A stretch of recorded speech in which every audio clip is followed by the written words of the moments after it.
When, through the transgression of sin, conscience was buried and trampled down, the written law became necessary. The holy prophets became necessary.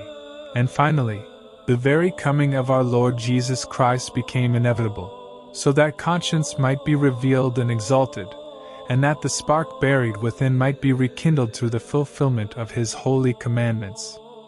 And from that time until now, it remains up to us whether we will bury it again, or allow it to shine and enlighten us, if we submit ourselves to it. We, however, bury our conscience when we disregard what it tells us. If we continue to ignore and fail to carry out what it says, but keep trampling upon it, it can no longer speak clearly under the weight that lies upon it. Instead, like a lamp shining behind a curtain, it begins to show things more dimly, more darkly. Just as no one can recognize his own face in water clouded by mud, so too, gradually, after committing sin, we cease to sense what our conscience is telling us. Then it seems to us as if we hardly even have a conscience. Yet there is no person who is without conscience, for it is, as we have already said, something divine, and it never perishes. It continually reminds us of what is beneficial. But we do not perceive it, because, as I have said, we neglect and trample upon it. That is why the prophet laments over Ephraim, and says, Ephraim oppresses his adversary and tramples judgment. The adversary here refers to the conscience. This is also why the Gospel says, Agree with your adversary quickly, while you are on the way with him, lest your adversary deliver you to the judge, and the judge hand you over to the officer, and you be cast into prison.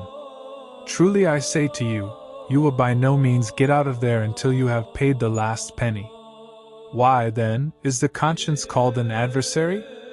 It is called an adversary because it constantly opposes our evil will and reproaches us for not doing what we are obliged to do. And again, it condemns us when we do what we ought not to do. This is why the Lord calls it an adversary and commands us, saying, Agree with your adversary quickly while you are on the way with him. The way, as St. Basil says, is this present life. Therefore, brothers, let us strive to guard our conscience while we are still in this world, and let us not allow it to accuse us in anything. Let us not trample upon it in anything, not even in the smallest matter. For you know that from neglecting small things, we come to neglect great ones.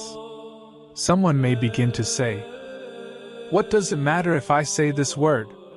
What does it matter if I eat a little? What if I look at this thing? From such what does this matter? And what does that matter?